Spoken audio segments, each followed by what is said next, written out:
লোকলে ফিরেছে মাংস পেতে শেষ গাড়িটা মানে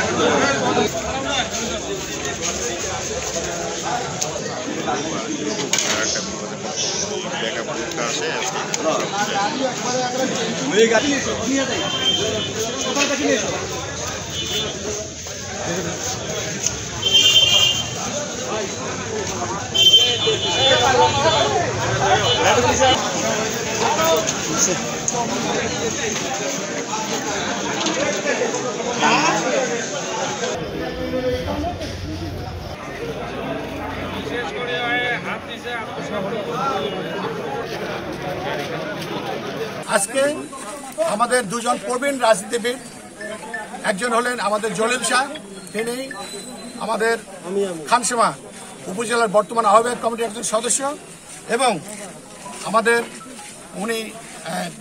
খানসামা উপজেলার সাবেক বিএনপি নেতা এবং ভাবকি ৫ নম্বর ইউনিয়নের উনি ছিলেন সভাপতি, প্রবীণ একজন রাজনীতিবিদ, এখন আহ্বায়ক কমিটির সদস্য, থানা বিএনপির উনি আহ্বায়ক কমিটির সদস্য।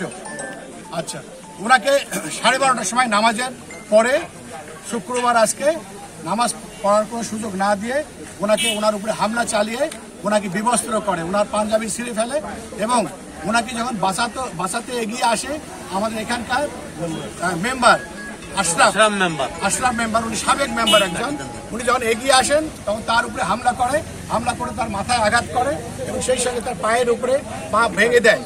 বর্তমানে সে পাকেরার হাসপাতালে চিকিৎসাধীন আছে।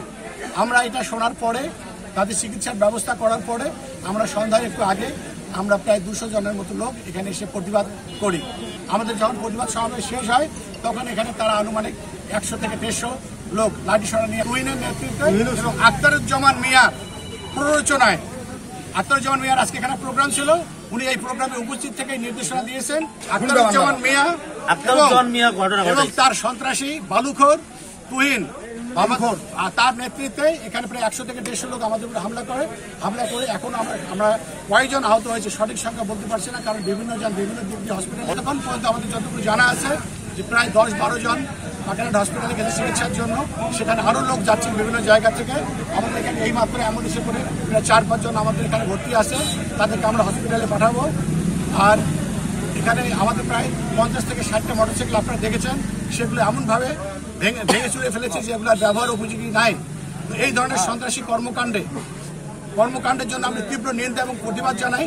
আমি আশা করি প্রশাসন এবং আমাদের নেতৃত্বের উচ্চ পর্যায়ে যারা নেতৃত্ব আছেন তারা এ ব্যাপারে সাংগঠনিক ব্যবস্থা গ্রহণ করবেন অবিলম্বে, এবং আমরা চাই এখানে একটা সুষ্ঠু রাজনীতির ধারা তৈরি হোক এবং সেখানে যেন সবাই তার যার মতো রাজনীতি করতে পারে সে ব্যাপারে ব্যবস্থা করুন। এ ব্যাপারে প্রশাসন এবং আমাদের রাজনীতিবিদদের, ঊর্ধ্বতন রাজনীতিবিদদের সহযোগিতা কামনা করছি।